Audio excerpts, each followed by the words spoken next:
jutaan tahun. Apa bekal yang harus kita bawa ketika nanti di akhirat? Karena di alam kubur itu orang butuh makan. Jangan nggak dipikir butuh makan ya. Di alam kubur itu orang butuh makan, butuh minum, sebagaimana manusia di dunia. Apa beb mangane rawon, soto, bento kowe berarti. Makannya yaitu doa dari orang yang masih hidup. Karena diceritakan satu riwayat ada seorang soleh bermimpi di akhirat itu, di alam kubur itu orang lagi pada nunggu semua. Ketika kita mengirimkan Fatihah untuk ahli kubur, maka malaikat itu menebar al-fatihah ila arwahi ahli kubur minal muslimina wal muslimat wal mu'minina wal mu'minat. Itu kita berikan makanan kepada ahli kubur. Makanya doanya dari al-fatihah ila arwahi minal amwati wal muslimin, minal amwati minal muslimin, orang-orang yang mati fi hadhil baldah, di kota ini. Ya, kita hadiahkan mereka makanan, kiriman, agar mereka bisa hilang dahaganya, agar mereka bisa kenyang perutnya dengan bacaan doa ini. Ini makanan mereka. Diceritakan ada orang bermimpi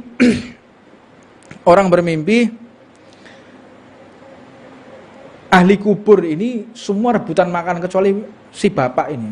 Dia tenang saja.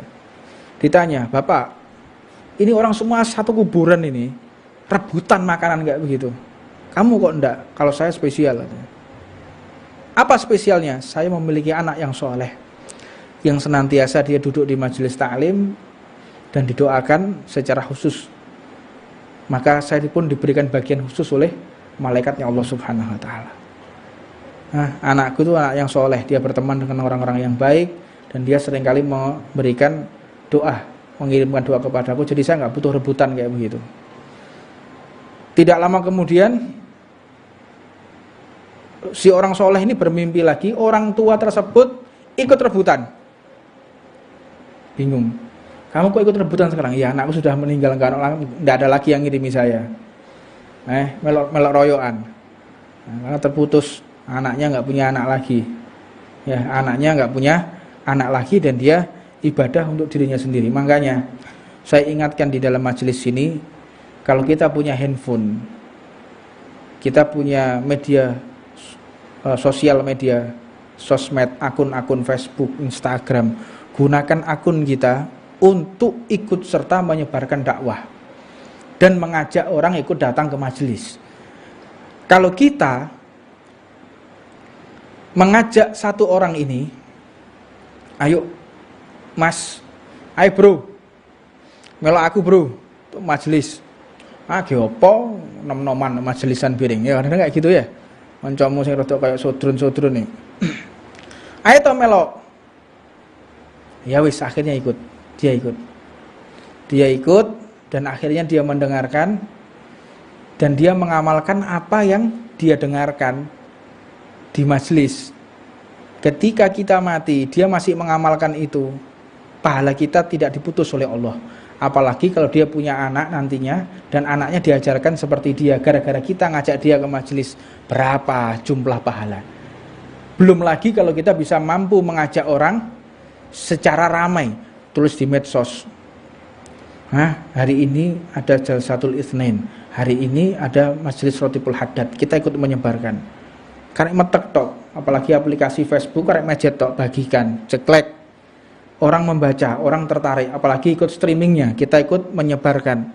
Berapa juta orang yang melihat, berapa banyak huruf yang mereka dengarkan dari majelis ini, sehingga mereka ikut taklim dari streamingnya, ikut taklim, dan mereka bisa mengamalkan. Berapa banyak pahala yang akan dibalas oleh Allah Subhanahu wa taala. Ini bukan sesuatu yang remeh. Kita bagikan kebaikan di sosial media, kita mendapatkan pahala jariah. Begitu juga kalau kita membagikan pahala yang buruk, fitnah, adu domba, itu namanya keburukan yang jariah, yang walaupun orangnya mati tetap pahalanya akan bergulir terus. Waliyatubillah min dzalik. Makanya kita berdoa kepada Allah, jangan sampai kita salah kumpulan. Orang kalau udah salah kumpulan, waliyatubillah min dzalik, Karena di dunia ini adalah cermin ketika kita nanti di akhirat. Kita di dunia ini sering kumpul sama siapa? Kita di dunia ini mengidolakan siapa? Kita di dunia ini sering mana? Duduk di tempat maksiat atau di tempat-tempat yang baik? Lebih sering mana? Itu adalah gambaran ketika kita di akhirat. Sebetulnya kita semua ini sudah tahu, kita mau di surga atau neraka, sudah tahu semua, Pak. Tidak ada di antara kita ini yang tidak tahu kita mau di surga atau neraka. Omong kosong.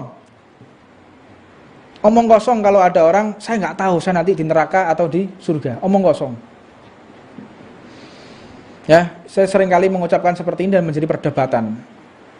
Saya memberanikan diri mengucapkan ini. Omong kosong kalau orang tidak tahu dia nanti di akhirat itu di surga atau neraka. Omong kosong menurut saya. Ketika di dunia kita sering mana? Duduk di warung kopi atau di masjid. Di dunia ini kita mengidolakan siapa dalam hati? Orang yang soleh atau orang yang toleh? Orang yang beruntung, orang soleh kecintaan Allah, atau orang-orang yang jauh dari Allah Subhanahu wa ta'ala. Kita sudah tahu kok. Kita kalau mau jujur dalam hati, kita sudah tahu. Kita nanti ini di surga atau di neraka, kita sudah paham. Nggak perlu kita ragu-ragu. Kalau kita istiqomah dulu di majelis ta'lim, khidmah, ikut serta kebaikan, senang sama kebaikan, meninggalkan maksiat, ragu dah kita masuk ke dalam surga, nggak ragu kita. Husnudzon kepada Allah. Karena ini adalah perisai yang paling mahal dari Allah, majelis ta'lim. Dan tanda yang paling besar dari Allah ketika kita menjadi hamba yang diridhoi oleh Allah Subhanahu wa ta'ala. Itu ketika kita dihadirkan jasad kita, anggota tubuh kita duduk di majelis ta'lim, ini sudah satu bentuk tanda besar kalau Allah telah ridho kepada kita. Dan ketika Allah tidak ridho, nggak mungkin kita bisa hadir di tengah-tengah ini. Nggak mungkin. Mustahil. Nggak masuk akal. Muhal ya, muhal. Mustahil. Kalau kita hamba yang dikutuk oleh Allah, nggak mungkin kita bisa duduk di majelis ini. Dan memang kalau kita orang-orang yang dikutuk oleh Allah, nggak bakal mampu kita duduk di tempat seperti ini. Karena satu hal. Banyak dari santri-santri yang bertanya, Habib, ketika membaca la ilaha illallahnya di Ratibul Haddad, Habib ini agak panjang huruf lamnya. La ilaha illallah, la ilaha illallah. Kok la ilaha illallah, kenapa? Makanya orang-orang seperti itu saya suka ya. Kenapa? Dia mengkritisi. Enggak seperti itu. Coba baca. Orang yang membaca la ilaha illallah, lamnya dipanjangkan, dia mulai lahir sampai mati, dosanya dihapus oleh Allah Subhanahu wa ta'ala dengan satu kali ucapan. Kalau sudah dirinya dihapus dosanya, dia masih mengucapkan itu, dosa kakek moyangnya sampai ke atas dihapus juga oleh Allah. Sudah dihapus juga seluruh tetangga-tetangganya, dosanya dihapus semua oleh Allah Subhanahu wa ta'ala. Baca la ilaha illallah dengan huruf lamnya dipanjangkan. Makanya la ilaha illallah, la ilaha illallah, huruf lamnya dipanjangkan. Anda membaca seperti itu yang Allah telah ridho, lisan kita mengucapkan nama Allah. Allah hadirkan tubuh kita di tempat ini. Ini pertanda Allah telah ridho kepada kita. Kalau Allah nggak ridho, nggak mungkin, Pak. Nggak mungkin kita bisa hadir di tempat ini. Muhal, mustahil. Makanya sulit orang mau duduk hadir di majelis ta'lim ini, sulitnya setengah mati. Sulit. Ada aja. Makanya Allah tuh memberikan hidayah di dalam majelis bukan pada saat kita semangat. Saat kita merindukan majelis, semangat-semangatnya itu biasa. Namun ketika kita ada halangan, ada satu permasalahan yang membuat kita tidak bisa hadir di dalam majelis, disitulah Allah turunkan hidayah. Sir rahasia majelis ada di situ. Kalau kita sudah ada halangan, kalau kita ada rintangan, ada cobaan, malas, gangguan di jalan, sehingga kita harus kembali pulang, itu Allah sediakan hidayah, Allah sediakan sir rahasia dari kemuliaan orang-orang yang ada di dalam majelis ta'lim. Dan disebutkan hal ini, beliau Imam Abdullah bin Haddad mengatakan, kenapa kita ungkapkan seperti ini? Ini tiada lain agar hamba kita sebagai ciptaan Allah itu mengakui bahwa dalam mendirikan ibadah ini adalah bentuk suatu kewajiban.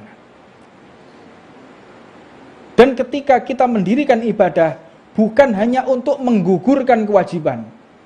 Kita sholat, ini bentuk kewajiban, tapi bukan bertujuan untuk menggugurkan kewajiban. Makanya orang itu beribadah ada 3 hal. Di dunia ini hamba Allah ada 3 hal.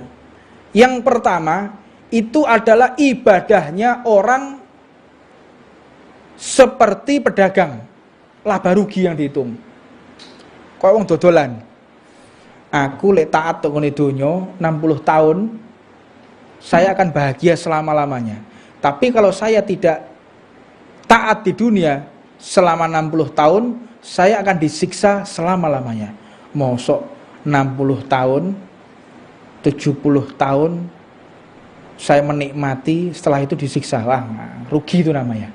Berarti lebih baik saya itu sengsara 70 tahun, tapi saya bahagia selama-lamanya. Ini imannya, ibadahnya orang yang seperti pedagang. Yang kedua, seperti abad. Apa itu? Budak. Aku sampai gak di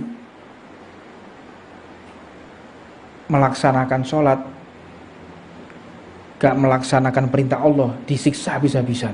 Takut bawaannya. Ini ibadahnya budak kayak gitu. Orang budak. Adapun yang ketiga, ibadahnya orang yang ikhlas, mereka tidak butuh di surga dan mereka tidak butuh juga dan mereka tidak takut atas neraka. Mereka adalah orang-orang yang ikhlas. Karena pernah diceritakan ada satu santri dari seorang murid, seorang habaib, seorang yang memiliki tinggi kedudukannya. Dia seorang bukan habaib tapi memiliki makom khos indallah. Muridnya Habib ini memiliki makom khos sampai dia bisa melihat siapa saja yang sudah dicatat oleh Allah masuk neraka dan siapapun yang masuk ke dalam surga. Akhirnya hijabnya terbuka, dia bisa melihat nama gurunya berada di neraka. Namun si Habib ini namanya di neraka. Terus si murid tadi mulai kendor. Gimana ini? Seorang alim, orang yang soleh, pengajar ilmu agama, namanya ada di neraka. Sedangkan namaku ada di surga. Dia bisa melihat nama sendiri ada di surga, sedangkan gurunya berada di neraka. Akhirnya dilaporkan kepada gurunya. Wahai guruku, engkau tahu apa yang terjadi kepadaku. Aku melihat Allah telah membuka hijabku. Aku melihat namamu ini ada di neraka.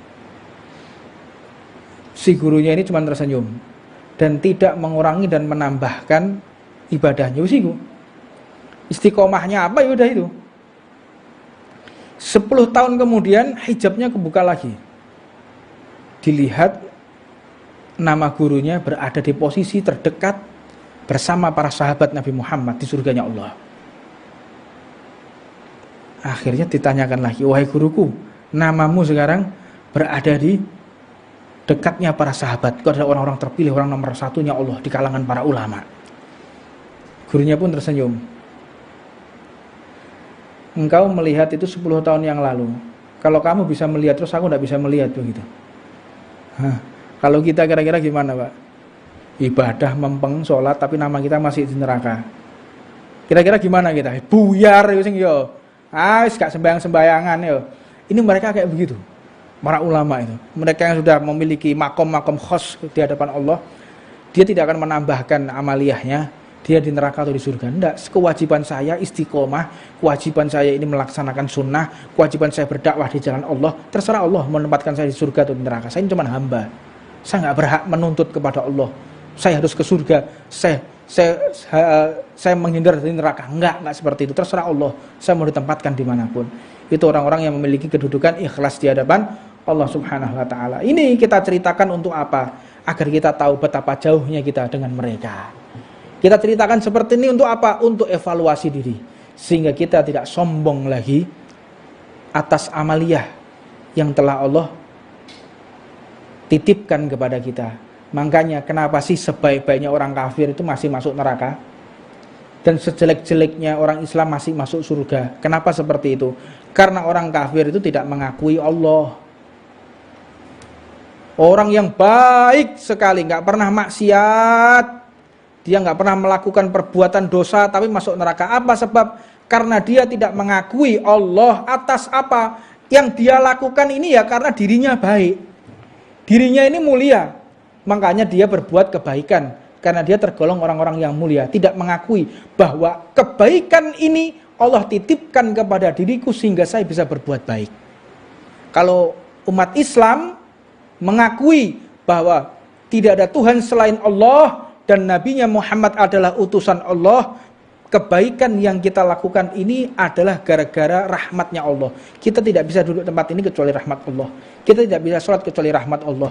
Kita nggak bisa berbuat baik kecuali rahmat Allah. Mengakui diri kita bahwa kita seorang hamba dan kita melakukan kebaikan karena rahmat Allah, bukan karena kemampuan diri kita yang berbuat baik. Kalau kita masih di dalam hati kita berbuat baik karena ini adalah memang diri kita yang baik, apa ubahnya kita seperti orang kafir? Sama seperti orang kafir gitu, yang tidak mengakui bahwa kebaikan yang kita lakukan adalah karena Allah, karena hidayah, petunjuk dan kekuatan yang Allah berikan kepada kita semuanya. Mudah-mudahan Allah tambahkan rahmat kepada diri kita sehingga kebaikan-kebaikan yang kita lakukan semakin dibuat mudah oleh Allah dan kita senantiasa dihalangi oleh Allah ketika berbuat maksiat dan pelanggaran kepada Allah Subhanahu wa taala. Rabbana atina fid dunya hasanah wa fil akhirati hasanah wa qina adzabannar wa 'alamana masyaykhuna wa 'alamal hibbuna sallallahu alaihi wa 'alamal hibbuna sallallahu hadratin nabi sirril fatihah. Bismillahirrahmanirrahim. Rahmanirrahim maliki yaumiddin. Bismillahirrahmanirrahim. Alhamdulillahirabbil alamin wa bihi nasta'in ala umuri dunya waddin. Rabbi yassir ya karim. Subhanaka la ilma lana illa ma 'allamtana innaka antal alimul hakim. Rabbi shrah li sadri wa yassir amri wa hlul 'uqdatam min lisani yafqahu qawli. Wa hamdan li rabbi khassana bi Muhammadin wa anqadana min dhulmati jahli wa dayajiri. Amma ba'du, assalamualaikum warahmatullahi wabarakatuh. Annahu sallallahu alaihi wasallam qala ana aghniya 'anis syirqi faman 'amila li 'amalan asraqa fihi ghairi fanasibi li syariqi wa annahu minhu bari'un. Beliau baginda Nabi Muhammad melalui lisan suci beliau yang dituangkan dalam kitabnya Al-Imam Abdullah bin Al-Haddad Da'watu Tammah wa Tadhkiratul Ummah, beliau baginda menjelaskan dalam hadis sahih bahwa Allah ana aghniya 'anis syirqi. Aku ini adalah zat yang maha kaya yang tidak membutuhkan apapun dari siapapun. Allah tidak membutuhkan apapun, tidak membutuhkan bantuan apapun atau sokongan dari siapapun, tidak butuh. Allah berdiri sendiri. Faman 'amila li 'amalan asraqa fihi ghairi. Siapapun mereka yang beramal, mengerjakan amal ibadah selain di hatinya untuk Allah, maka termasuk orang tersebut adalah orang yang mempersekutukan Allah. Atau orang yang ketika beramal lil ajlin nas, untuk manusia bukan untuk Allah, maka sesungguhnya aku tidak membutuhkan orang-orang yang beramal kepada Allah, dhamirnya kepada Allah di sini, bahwa siapapun yang beramal selain untuk Allah maka aku berlepas tangan darinya. Maknanya apa? Ditolak oleh Allah. Dan tanda-tanda mereka yang beramal selain kepada Allah sangat tampak sekali. Apabila dia di dalam majelis, maka dia merasa dirinya lebih mulia dari orang lain. Ini orang yang gak ikhlas. Apabila dia seorang pemimpin majelis, maka dia merasa majelisnya tidak boleh ditandingi oleh majelis orang lain. Majelisnya gak mau kalah, tanafus fihi. Dia saing-saingan. Kalau ada majelis orang lain, wah, panas dia. Ada majelis orang lain, dia langsung emosi. Dan disifatkan juga mereka biasanya memiliki kecemburuan tinggi terhadap santri-santrinya. Kalau ada santrinya pindah ke tempat yang lain, wah seperti perempuan yang ditinggal kawin lagi. Nah, apa itu jenenge diwayoh. Wong wedok lek diwayoh ya, Bu. Kok meneh diwayoh, diceritani wayoh wae. Muring-muring gak mufakat ya. Muring-muring ngamuk-ngamuk. Lah ini orang yang punya majelis, terus ada santrinya duduk di majelis orang lain, dia cemburu kayak begitu. Ngapain kamu duduk di sana? Kurang apa yang dalam majelis saya. Jadi dia tidak mau santrinya itu dipinang oleh orang lain. Jadi cemburunya luar biasa dia. Akhirnya apa? Membuat satu fitnah ya. Nah, akhirnya apa? Santrinya sendiri diejek ya. Santrinya sendiri dicaci maki. Faliyatubillah min dzalik. Makanya kita beruntung memiliki sanad pemahaman ilmu kepada Habib Umar bin Hafid, kepada Habib Jamal, yang mereka nggak pernah sekalipun menutup atau mereka mengajarkan asobiah, fanatik. Tidak ada majelis sebaik majelis saya ini. Tidak ada majelis lebih berkah dari majelis saya. Nggak pernah seperti itu. Nah, karena apabila mengajarkan seperti itu, otomatis santri yang di bawah ini akan semakin menjadi-jadi. Akhirnya gimana? Nulis status. Kan pernah terjadi itu, nulis status. Sudah jelas punya majelis sendiri, untuk apa duduk di majelisnya orang lain? Faliyatubillah min dzalik ini. Kalau temanmu itu duduk di majelis maksiat, marahlah engkau. Ini sama-sama baca majelis rotibnya, sama-sama baca kitab Imam Haddadnya. Cemburunya kayak begitu. Ini tanda dalam pemahaman ketika di dalam majelis untuk memudahkan kita berpikir. Dan apabila dia seorang pengusaha, dia merasa dirinya tidak dihargai apabila tidak dipuji atas pemberian yang dia keluarkan. Mosok aku wis engkei dhuwit nggih bangun masjid jenengku disebut gak tahu. Nah, ini mereka yang beramal selain untuk Allah Subhanahu wa taala. Diriwayatkan annahu yuqalu lil mura'ini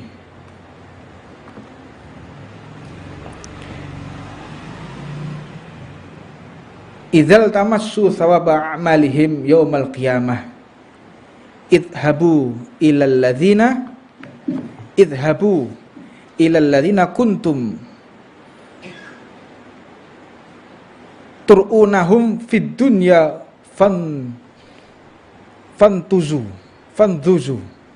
fantuzu ini meminta upah. Hal tajidu indahum sawaba a'malikum. Ketika engkau di dunia, engkau kan ingin mendapatkan pujian dari orang-orang yang ingin engkau mendapatkan balasan darinya. Sekarang di akhirat kata Allah, idhabu, pergilah engkau dan buktikan kepada orang-orang yang ingin kau mendapatkan pujian darinya, apakah mereka bisa membalasmu sekarang? Apakah mereka dapat untuk menyelamatkanmu sekarang? Apakah mereka bisa mendapatkan, apakah engkau mendapatkan manfaat dari mereka atas perkara yang kau perbuat di dunia? Bisa enggak mereka itu? Yang kadang kita ini beramal, kepingin dilihat itu, dilihat ini. Orang-orang yang kadang-kadang kepingin kita lihat, kita diperhatikan pujian dari orang tersebut. Bisa enggak mereka memberikan manfaat kepada kita di hari kiamat? Maka Allah Subhanahu wa taala pun mengatakan, anna adna riya bisyirkun. Sesungguhnya riya, sombong, ingin mendapatkan ridho dari manusia, termasuk daripada syirik yang kecil.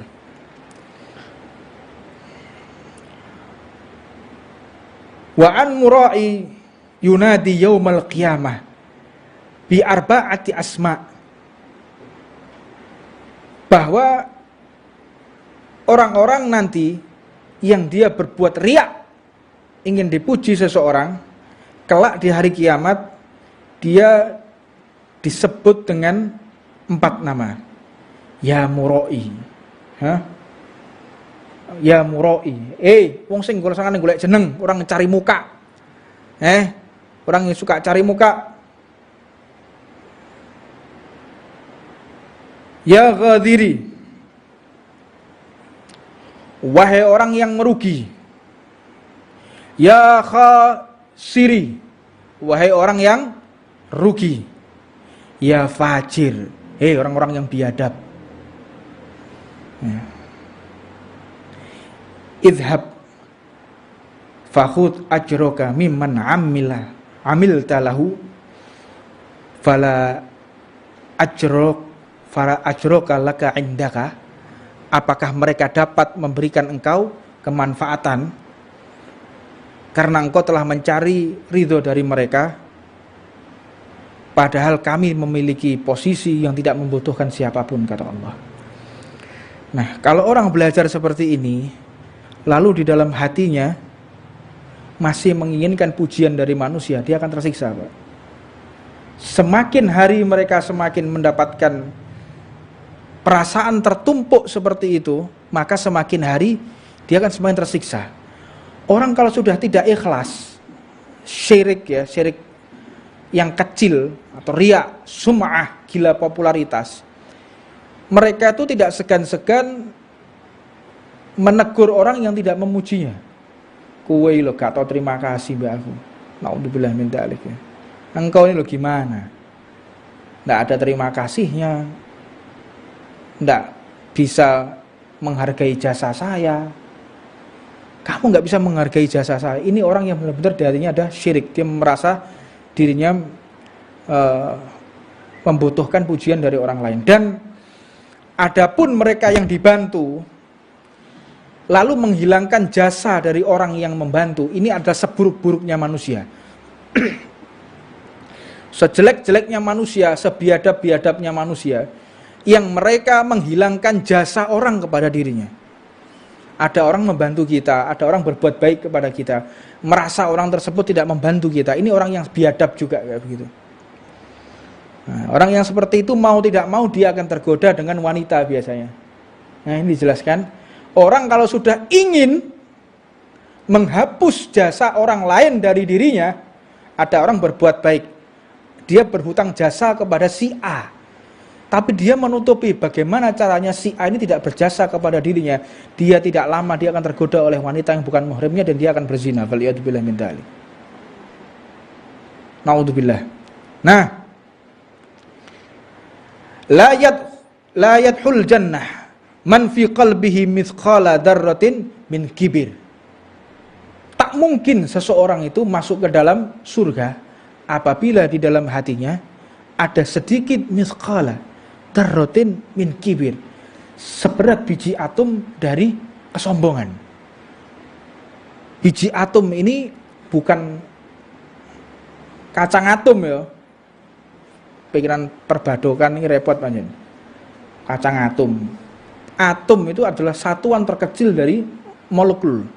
Kalau kita belajar fisika kita tahu molekul yang paling kecil atom, biji atom yang nggak terdeteksi, yang nggak bisa ditimbang, nggak bisa oleh kasat mata, itu ada sedikit kecil dari kesombongan, dia tidak akan pernah masuk ke dalam surganya Allah Subhanahu Wa Taala.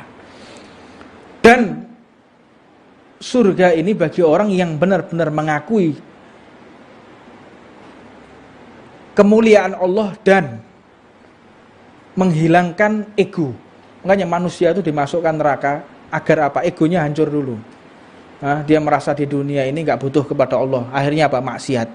Dia merasa di dunia ini tidak butuh kepada Allah, patuh kepada Allah karena dia merasa hebat, merasa mampu, punya ekonomi yang bagus, punya strata sosial yang tinggi. Maka akhirnya dia harus dicuci di neraka untuk menghancurkan egonya lagi. Karena diceritakan ada 3 orang dipanggil oleh Allah. Dipanggil oleh Allah yang dia semula di dalam neraka. Dimasukkan 3 orang ini oleh Allah ke neraka. Faliyatubillah min daling. Allahumma salimna wa iyyakum. Mudah-mudahan kita diberikan selamat oleh Allah Subhanahu wa taala di hari pembalasan nanti. 3 orang ini diambil oleh malaikat atas perintah Allah, dihadapkan di hadapan Allah. 3 orang ini menangis. menangis tiga-tiganya. Setelah menangis diperintahkan oleh Allah, "Hei, 3 orang, masuklah engkau kembali ke neraka." Jadi sudah dikeluarkan dari neraka, disuruh kembali lagi oleh Allah masuk ke dalam neraka. Yang satu tadi lari sekencang-kencangnya masuk ke neraka, yang satu lagi toleh lagi, jalan noleh lagi, jalan noleh lagi, tapi jalannya pelan-pelan, noleh lagi. Terus yang satu lagi nangis gak karuan, nangis yang terseduh-seduh. Ditanya oleh Allah, sebentar, balik lagi. Tiga-tiganya balik lagi. Kenapa mulai pertama tadi, begitu aku perintahkan kok langsung lari menuju ke neraka? Kenapa? Ya Allah, semasa di dunia aku gak pernah taat kepadamu. Masa sudah seperti ini saya juga gak mau taat lagi. Ya udah disiksa ya sudah. Yang penting kali ini saya bisa taat kepadamu. Jadi dia langsung kembali lari ke neraka. Terus kamu, kenapa kamu kok tolah-toleh tadi? Tak perintahkan kok tolah-toleh. Ya Allah, aku berharap daripada rahmatmu. Wis disiksa entek-entekan, ditokno mosok balik meneh mbek Gusti Allah. Makanya saya noleh lagi ke belakang, noleh lagi sambil saya berharap rahmatmu. Terus kamu kenapa? Kok diam aja di sini? Ya Allah, aku menangis karena ketakutanku kepadamu. Kata Allah, ya wis, tiga-tiganya kalian semua masuk surgaku, kata Allah Subhanahu wa taala. Itu rahmatnya Allah untuk menghancurkan ego. Neraka itu untuk menghancurkan ego. Orang-orang yang sombong-sombong itu nggak bakal dia masuk ke dalam surganya Allah Subhanahu wa taala. La ilaha illallah Muhammadur Rasulullah. Memang apa yang akan kita alami ini membutuhkan bekal yang cukup banyak ya. Di dunia yang 60 tahun aja kita harus tiap hari kerja. Kalau nggak kerja kita nggak makan. Lalu bagaimana dengan kehidupan yang akan datang nanti? Ibarat kalau kita mau jalan kaki menuju ke Jakarta, apa keperluan yang harus kita siapkan? Katakanlah itu satu aja, alas kaki, sandal. Berapa sandal yang harus kita siapkan untuk jalan kaki menuju ke Jakarta? Berapa kira-kira? 10, 20 jalan kaki sampai ke Jakarta. Kok sandal-sandal menurut kok sandalku be sandalmu ya. Toko babat terus pedot di sana. 50 sandal jalan kaki dari Tuban menuju Jakarta. Harus ganti sandal lagi. Terus bagaimana kalau kita di akhirat? Berapa sandal yang kita butuhkan di perjalanan waktu yang sifatnya jutaan tahun? Apa bekal yang harus kita bawa ketika nanti di akhirat? Karena di alam kubur itu orang butuh makan. Jangan nggak dipikir butuh makan ya. Di alam kubur itu orang butuh makan, butuh minum, sebagaimana manusia di dunia. Apa beb mangane rawon, soto, bento kowe berarti. Makannya yaitu doa dari orang yang masih hidup. Karena diceritakan satu riwayat ada seorang soleh bermimpi di akhirat itu, di alam kubur itu orang lagi pada nunggu semua. Ketika kita mengirimkan Fatihah untuk ahli kubur, maka malaikat itu menebar al-Fatihah ila arwahi ahli kubur minal muslimina wal muslimat wal mu'minina wal mu'minat. Itu kita berikan makanan kepada ahli kubur. Makanya doanya tadi al-Fatihah ila arwahi minal amwati wal muslimin, minal amwati minal muslimin, orang-orang yang mati fi hadhil baldah, di kota ini. Ya, kita hadiahkan mereka makanan, kiriman, agar mereka bisa hilang dahaganya, agar mereka bisa kenyang perutnya dengan bacaan doa ini. Ini makanan mereka. Diceritakan ada orang bermimpi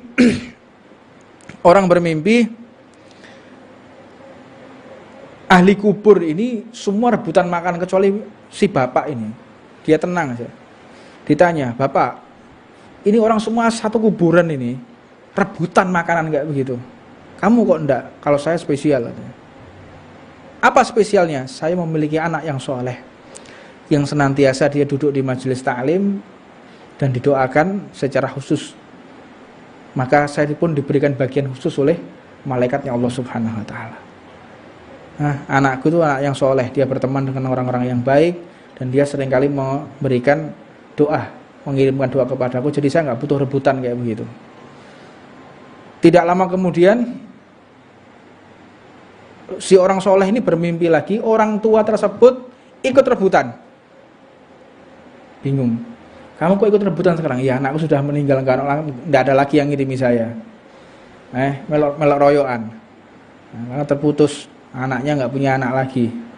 Ya, anaknya nggak punya anak lagi dan dia ibadah untuk dirinya sendiri. Makanya saya ingatkan di dalam majelis ini, kalau kita punya handphone, kita punya media sosial media, sosmed, akun-akun Facebook, Instagram, gunakan akun kita untuk ikut serta menyebarkan dakwah dan mengajak orang ikut datang ke majelis. Kalau kita mengajak satu orang ini, ayo mas, ayo bro, melok aku bro, untuk majelis. Geopo nom-noman majelisan piring. Ya kadang kayak gitu ya. Kancamu sing rada kayak sodron-sodron nih. Ayo to melok. Ya wis, akhirnya ikut. Dia ikut dan akhirnya dia mendengarkan dan dia mengamalkan apa yang dia dengarkan di majelis. Ketika kita mati, dia masih mengamalkan itu. Pahala kita tidak diputus oleh Allah. Apalagi kalau dia punya anak nantinya dan anaknya diajarkan seperti dia, gara-gara kita ngajak dia ke majelis, berapa jumlah pahala. Belum lagi kalau kita bisa mampu mengajak orang secara ramai, tulis di medsos. Hari ini ada Jalsatul Itsnain, hari ini ada majelis Rotibul Haddad, kita ikut menyebarkan. Karek metek tok, apalagi aplikasi Facebook karek mejet tok, bagikan, ceklek. Orang membaca, orang tertarik, apalagi ikut streamingnya, kita ikut menyebarkan. Berapa juta orang yang melihat, berapa banyak huruf yang mereka dengarkan dari majelis ini, sehingga mereka ikut taklim dari streamingnya, ikut taklim, dan mereka bisa mengamalkan. Berapa banyak pahala yang akan dibalas oleh Allah Subhanahu wa taala. Ini bukan sesuatu yang remeh. Kita bagikan kebaikan di sosial media, kita mendapatkan pahala jariah. Begitu juga kalau kita membagikan pahala yang buruk, fitnah, adu domba, itu namanya keburukan yang jariah, yang walaupun orangnya mati tetap pahalanya akan bergulir terus. Waliyadzubillah min dzalik. Makanya kita berdoa kepada Allah, jangan sampai kita salah kumpulan. Orang kalau udah salah kumpulan, waliyadzubillah min dzalik. Karena di dunia ini adalah cermin ketika kita nanti di akhirat. Kita di dunia ini sering kumpul sama siapa? Kita di dunia ini mengidolakan siapa? Kita di dunia ini sering mana? Duduk di tempat maksiat atau di tempat-tempat yang baik? Lebih sering mana? Itu adalah gambaran ketika kita di akhirat. Sebetulnya kita semua ini sudah tahu, kita mau di surga atau neraka, sudah tahu semua, Pak. Tidak ada di antara kita ini yang tidak tahu kita mau di surga atau neraka. Omong kosong. Omong kosong kalau ada orang, saya nggak tahu saya nanti di neraka atau di surga. Omong kosong. Ya, saya seringkali mengucapkan seperti ini dan menjadi perdebatan. Saya memberanikan diri mengucapkan ini. Omong kosong kalau orang tidak tahu dia nanti di akhirat itu di surga atau neraka. Omong kosong menurut saya. Ketika di dunia kita sering mana? Duduk di warung kopi atau di masjid. Di dunia ini kita mengidolakan siapa dalam hati? Orang yang soleh atau orang yang toleh? Orang yang beruntung, orang soleh kecintaan Allah, atau orang-orang yang jauh dari Allah Subhanahu wa taala. Kita sudah tahu kok. Kita kalau mau jujur dalam hati, kita sudah tahu. Kita nanti ini di surga atau di neraka, kita sudah paham. Nggak perlu kita ragu-ragu. Kalau kita istiqomah dulu di majelis taklim, khidmah, ikut serta kebaikan, senang sama kebaikan, meninggalkan maksiat, ragu dah kita masuk ke dalam surga, nggak ragu kita. Husnudzon kepada Allah. Karena ini adalah perisai yang paling mahal dari Allah, majelis taklim. Dan tanda yang paling besar dari Allah ketika kita menjadi hamba yang diridhoi oleh Allah Subhanahu wa taala. Itu ketika kita dihadirkan jasad kita, anggota tubuh kita duduk di majelis taklim, ini sudah satu bentuk tanda besar kalau Allah telah ridho kepada kita. Dan ketika Allah tidak ridho, nggak mungkin kita bisa hadir di tengah-tengah ini, nggak mungkin, mustahil, nggak masuk akal, muhal ya, muhal, mustahil. Kalau kita hamba yang dikutuk oleh Allah, nggak mungkin kita bisa duduk di majelis ini. Dan memang kalau kita orang-orang yang dikutuk oleh Allah, nggak bakal mampu kita duduk di tempat seperti ini. Karena satu hal, banyak dari santri-santri yang bertanya, Bib, ketika membaca la ilaha illallahnya di Rotibul Haddad, Habib ini agak panjang huruf lamnya. La ilaha illallah, la ilaha illallah. Kok la ilaha illallah, kenapa? Makanya orang-orang seperti itu saya suka ya. Kenapa? Dia mengkritisi. Enggak seperti itu. Baca, coba baca. Orang yang membaca la ilaha illallah, lamnya dipanjangkan, dia mulai lahir sampai mati, dosanya dihapus oleh Allah Subhanahu wa taala dengan satu kali ucapan. Kalau sudah dirinya dihapus dosanya, dia masih mengucapkan itu, dosa kakek moyangnya sampai ke atas dihapus juga oleh Allah. Sudah dihapus juga seluruh tetangga-tetangganya, dosanya dihapus semua oleh Allah Subhanahu wa taala. Baca la ilaha illallah dengan huruf lamnya dipanjangkan. Makanya la ilaha illallah, la ilaha illallah, huruf lamnya dipanjangkan. Anda membaca seperti itu, yang Allah telah ridho, lisan kita mengucapkan nama Allah. Allah hadirkan tubuh kita di tempat ini. Ini pertanda Allah telah ridho kepada kita. Kalau Allah nggak ridho, nggak mungkin, Pak. Nggak mungkin kita bisa hadir di tempat ini. Muhal, mustahil. Makanya sulit orang mau duduk hadir di majelis ta'lim ini, sulitnya setengah mati. Sulit. Ada aja. Makanya Allah tuh memberikan hidayah di dalam majelis bukan pada saat kita semangat. Saat kita merindukan majelis, semangat-semangatnya itu biasa. Namun ketika kita ada halangan, ada satu permasalahan yang membuat kita tidak bisa hadir di dalam majelis, disitulah Allah turunkan hidayah. Sir rahasia majelis ada di situ. Kalau kita sudah ada halangan, kalau kita ada rintangan, ada cobaan, malas, gangguan di jalan, sehingga kita harus kembali pulang, itu Allah sediakan hidayah, Allah sediakan sir rahasia dari kemuliaan orang-orang yang ada di dalam majelis ta'lim. Dan disebutkan hal ini, beliau Imam Abdullah bin Haddad mengatakan, kenapa kita ungkapkan seperti ini? Ini tiada lain agar hamba kita sebagai ciptaan Allah itu mengakui bahwa dalam mendirikan ibadah ini adalah bentuk suatu kewajiban. Dan ketika kita mendirikan ibadah bukan hanya untuk menggugurkan kewajiban. Kita sholat, ini bentuk kewajiban, tapi bukan bertujuan untuk menggugurkan kewajiban. Makanya orang itu beribadah ada 3 hal. Di dunia ini hamba Allah ada 3 hal. Yang pertama, itu adalah ibadahnya orang seperti pedagang, laba rugi yang dihitung. Kok wong dodolan. Aku lek taat tok ngene donya 60 tahun, saya akan bahagia selama-lamanya. Tapi kalau saya tidak taat di dunia selama 60 tahun, saya akan disiksa selama-lamanya. Mosok 60 tahun, 70 tahun saya menikmati, setelah itu disiksa. Wah, rugi itu namanya.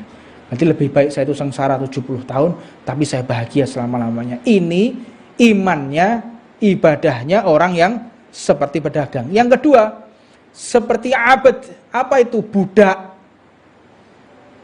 Aku lek sampai gak di melaksanakan sholat, gak melaksanakan perintah Allah, disiksa habis-habisan. Takut bawaannya. Ini ibadahnya budak kayak gitu ya. Orang budak. Adapun yang ketiga, ibadahnya orang yang ikhlas, mereka tidak butuh di surga dan mereka tidak butuh juga dan mereka tidak takut atas neraka. Mereka adalah orang-orang yang ikhlas. Karena pernah diceritakan ada satu santri dari seorang murid, seorang habaib, seorang yang memiliki tinggi kedudukannya. Dia seorang bukan habaib tapi memiliki makom khos indallah. Muridnya Habib ini memiliki makom khos. Sampai dia bisa melihat siapa saja yang sudah dicatat oleh Allah masuk neraka dan siapapun yang masuk ke dalam surga.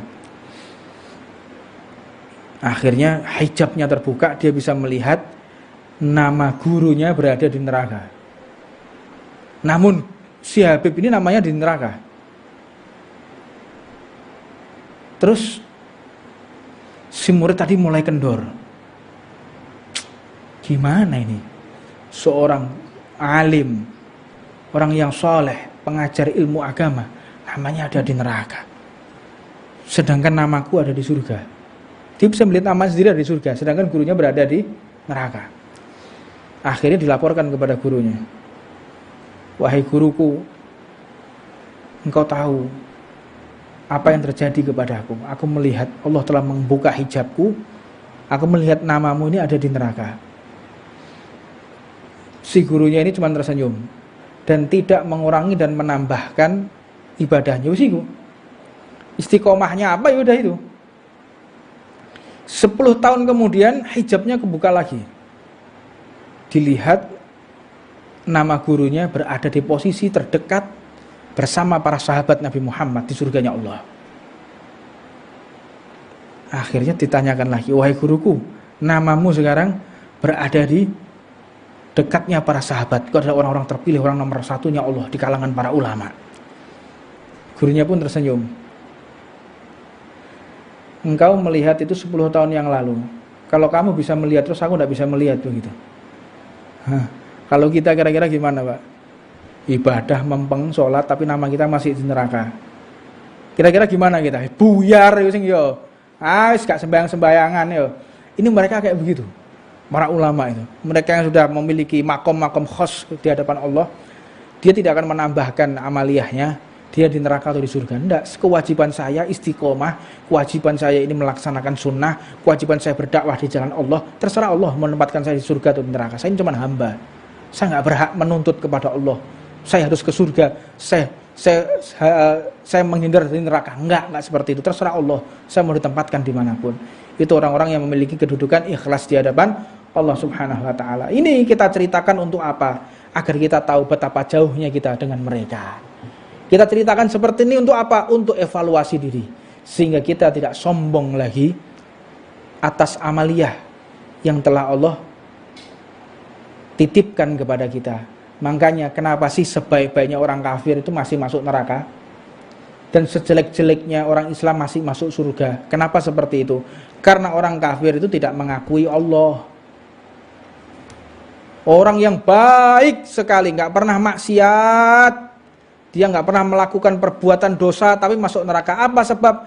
Karena dia tidak mengakui Allah atas apa yang dia lakukan ini, ya karena dirinya baik, dirinya ini mulia, makanya dia berbuat kebaikan karena dia tergolong orang-orang yang mulia. Tidak mengakui bahwa kebaikan ini Allah titipkan kepada diriku sehingga saya bisa berbuat baik. Kalau umat Islam mengakui bahwa tidak ada Tuhan selain Allah dan Nabi-Nya Muhammad adalah utusan Allah, kebaikan yang kita lakukan ini adalah gara-gara rahmatnya Allah. Kita tidak bisa duduk tempat ini kecuali rahmat Allah. Kita tidak bisa sholat kecuali rahmat Allah. Kita nggak bisa berbuat baik kecuali rahmat Allah. Mengakui diri kita bahwa kita seorang hamba dan kita melakukan kebaikan karena rahmat Allah, bukan karena kemampuan diri kita yang berbuat baik. Kalau kita masih di dalam hati kita berbuat baik karena ini adalah memang diri kita yang baik, apa ubahnya kita seperti orang kafir? Sama seperti orang kafir gitu, yang tidak mengakui bahwa kebaikan yang kita lakukan adalah karena Allah, karena hidayah, petunjuk dan kekuatan yang Allah berikan kepada kita semuanya. Mudah-mudahan Allah tambahkan rahmat kepada diri kita sehingga kebaikan-kebaikan yang kita lakukan semakin dibuat mudah oleh Allah dan kita senantiasa dihalangi oleh Allah ketika berbuat maksiat dan pelanggaran kepada Allah Subhanahu wa taala. Rabbana atina fid dunya hasanah wa fil akhirati hasanah wa qina adzabannar wa 'alamana masyaykhuna wa 'alamana hibbuna sallallahu alaihi wa 'alamana hibbuna sallallahu hadratin nabi sallallahu Fatihah. Bismillahirrahmanirrahim. Rahmanir Rahim Maliki Yaumiddin.